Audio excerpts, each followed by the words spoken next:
Hello students, नमस्कार, सत श्री अकाल, आदाब and once again welcome to Unacademy. This side Praveen. तो बच्चा लोग, क्या हाल चाल? आई होप सब लोग अच्छे होंगे। तो भैया देखो, जैसे जैसे एसएससी का एग्जाम खत्म हुआ है, जैसे जैसे इलेक्शन खत्म हो रहा है, वैसे वैसे क्या हो रहा है बेटा, डिफरेंट डिफरेंट जगह से वैकेंसीज आना शुरू हो चुकी हैं। जैसे कि एक एग्जाम्पल है जो कि वैकेंसी अभी रिसेंट में आई हुई है, दैट इज योर आपका बेटा DVC, that is your Damodar valley corporation of India. Central government की जॉब है। हर ब्रांचेस इसमें एलिजिबल हैं जिन्होंने डिप्लोमा कर रखा है। ठीक है, अब वो कौन कौन सी ब्रांचेस हैं, कितनी उसमें सीटें आई हुई हैं और कब तक आप इस फॉर्म को फिल कर सकते हो, आइए जल्दी से इसके बारे में जान लेते हैं ताकि आप लोग इस फॉर्म को फिल कर लीजिए।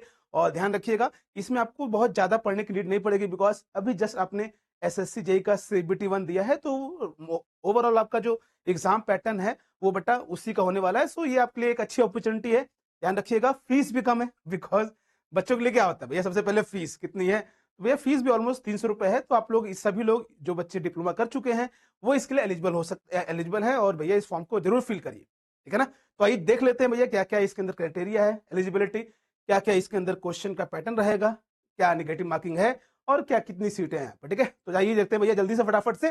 तो ध्यान रखना, इस फॉर्म को फिल जरूर कर लीजिएगा, इंपॉर्टेंट अपडेट है। और ये सेंट्रल गवर्नमेंट जॉब बेटा, अच्छी इसमें सैलरी पैक भी है। ओके चलो, तो भैया देखो सबसे पहले क्या है, आप जाएंगे वेबसाइट के ऊपर डीवीसी के, तो आपको बेटा ये पीडीएफ मिल जाएगी और आप लोग को ये लिंक भी मिल जाएगा कमेंट बॉक्स में। तो इस पीडीएफ को आप लोग डाउनलोड कर सकते हो। यहाँ पर जो बकायदी दिया बेटा, ये डीवीसी के बारे में बताया हुआ है, Damodar valley corporation junior engineer की बेटा ग्रेड 2 की ये वैकेंसी है।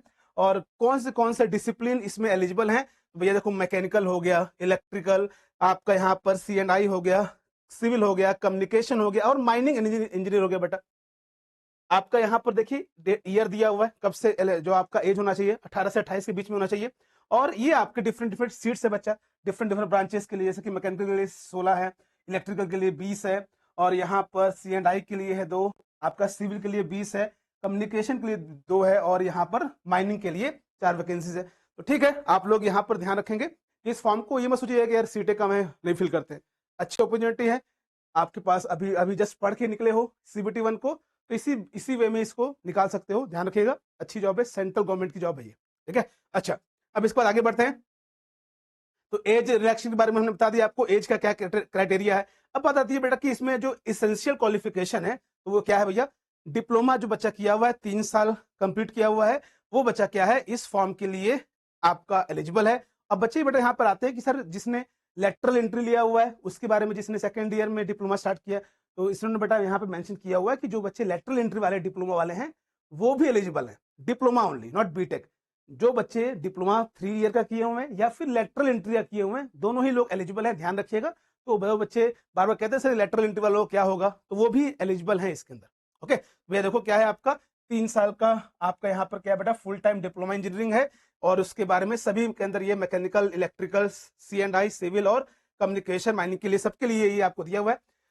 बेसिकली उसने मेंशन कर दिया ताकि बच्चों के मन में डाउट ना रहे कि यार हमारा जो लेटरल एंट्री वाले बच्चे हैं, the candidate who have the lateral entry second year of 3 year course can also apply. देखो आप लिखा ना, वो अप्लाई कर सकते हैं, ठीक है ना, ये ध्यान रखिएगा, इंपॉर्टेंट है। ओके सर जी, ठीक है। बीटेक वाले बच्चे बेटा क्या है, यहाँ पर अलाउ नहीं है। जो डिप्लोमा के साथ वाले हैं या डिप्लोमा के बिना वाले जो बीटेक वाले हैं वो एलिजिबल नहीं है, तो इस बात को ध्यान रखेंगे। ठीक है, तो ध्यान से इस फॉर्म को फिलअप कर लीजिएगा। हमने आपको बता दिया रिगार्डिंग द आपका क्वालिफिकेशन। नाउ मूविंग फर्दर कि भैया फॉर्म होम तो चलो भर जाएगा, उसके बाद जो बेटा जो जनरल आपका एज लिमिट क्राइटेरिया होता है, रिलैक्सेशन होता है, उसको यहाँ पर दे रखा है। अब मैटर क्या करता है बेटा, मैटर करता है कि भैया अब इस फॉर्म को कैसे फिल करेंगे। बट आप लोग फॉर्म को जाके इस वेबसाइट पर फिल कर सकते हो, और इसका जो फॉर्म फिलअप स्टार्ट हो चुका है, ये ध्यान रखिएगा। और कब तक डेट है उसको हम लोग आगे डिस्कस करेंगे, but before that let's see the selection process बच्चा। तो यहाँ पे देखिए उन्होंने क्या रखा है कि सिलेक्शन प्रोसेस क्या है बच्चा, आपका यहाँ पर 2 है। आपका ऑब्जेक्टिव एग्जाम के थ्रू होगा, जिसमें क्या होगा, टेक्निकल और नॉन टेक्निकल दोनों ही तरह के क्वेश्चंस आपको मिलेंगे। जैसा कि भैया आपको अभी एसएससी जेईई हुआ था, सेम पैटर्न यहाँ पर फॉलो कर रहा है।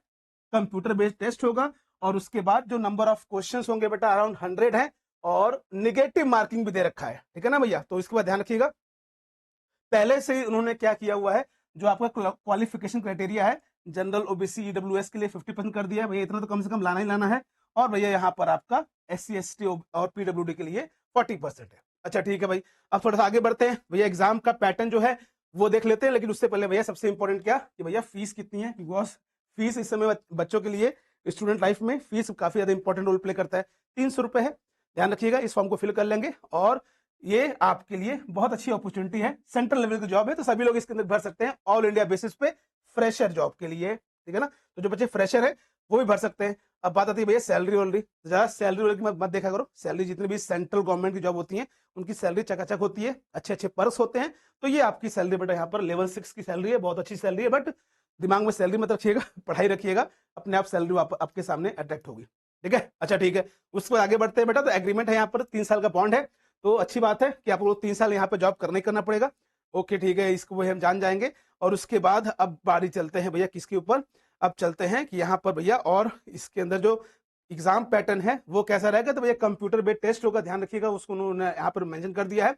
और ये एग्जाम बहुत जल्दी लेंगे, ऐसा इनको जरूरत है बच्चों की सिलेक्शन की, मतलब की जो भी जेई है तो ये लोग एग्जाम जल्दी लेंगे। तो 1 महीने का इनका फॉर्म फिलअप है और 1 महीने के अंदर ये लोग आपका क्या करेंगे बच्चा, ले लेंगे। 1 महीने बाद भी आप लोग का वो 1 महीने देके आपसे वो एग्जाम ले सकते हैं, ठीक है। तो ये तुम ध्यान रखिएगा, फॉर्म को आप लोग फिल कर सकते हैं ऑनलाइन, डीवीसी का जो वेबसाइट है उसके ऊपर जाके कैरियर के अंदर। और ये जो फॉर्म फिलअप है बेटा वो 4 जुलाई तक आपका बेटा क्या है, ये लास्ट डेट है इसका। तो कहने का मतलब पूरा आपको 1 महीना दिया हुआ है इस फॉर्म को फिलअप करने के लिए। तो मस्त तरीके से 1 महीने के अंदर पहले फॉर्म फिलअप कर लीजिए और तैयारी जो है उसको अच्छे से शुरू कर दीजिए, बिकॉज इसमें आपको कुछ नया नहीं करना पड़ेगा, जो पढ़ा हुआ है उसी को रिवाइज करना है और आप लोग इसके अंदर एक अच्छा मार्क्स लेके सिलेक्शन ले सकते हैं, ठीक है ना। ओके सर जी, बिल्कुल ध्यान रखेंगे। चलिए आगे बढ़ते हैं। अब भैया इसके बाद आता है कि भैया ऑनलाइन एप्लीकेशन का भैया 5 तारीख से डेट स्टार्ट हो गया है और आपका 4 जुलाई तक रहेगा। तो ये आपके लिए पूरा 1 महीना दे रहा है, ठीक है। अच्छा अब आता है भैया कि यहाँ पर जो पैटर्न ऑफ क्वेश्चन कैसे रहेंगे। भैया देखो 2 घंटे का पेपर है, 100 नंबर के क्वेश्चन आएंगे। अच्छा भैया आपके 100 नंबर के क्वेश्चन देखो यहाँ पे लिखा हुआ है, जिसमें से क्या होगा, आपके 30 क्वेश्चन जो होंगे वो होंगे आपके नॉन टेक के, और आपके जो 70 क्वेश्चंस होंगे वो होंगे टेक्निकल के। तो ये देखिए आपको दे दिया टेक्निकल नॉलेज 70% और 30% जो है आपका नॉन टेक है। अब यहाँ पर ही ध्यान रखिएगा कि भैया आपका जो नॉन टेक है उसमें आपका एफटी, जनरल अवेयरनेस और उसने थोड़ा सा इंग्लिश ऐड किया हुआ है। टेक्निकल तो भैया उन्होंने पूरा सिलेबस मेंशन किया हुआ है इस पीडीएफ के अंदर ही, तो आपको उसी सिलेबस के अकॉर्डिंग पूरा खेलना है। और भैया सिलेबस जो है वो बहुत ही ज्यादा क्या है भैया, एग्जाम ओरिएंटेड जो एसएससी जेई का आपने दिया हुआ है उसके अकॉर्डिंग यहाँ पर उन्होंने मेंशन कर रखा है, ठीक है। तो कहने की बात यह है कि भैया इस फॉर्म को आप लोग जरूर भर दीजिए, कोई दिक्कत हो तो आप पूछ सकते हैं। तैयारी को भैया कंटिन्यू रखिएगा, ब्रेक मत लीजिए, बिकॉज जब तक कि आपको ज्वाइनिंग ना मिल जाए तब तक बेटा बैठना रेस्ट लेना कोई भी फायदेमंद आपका डील नहीं होता है, ठीक है।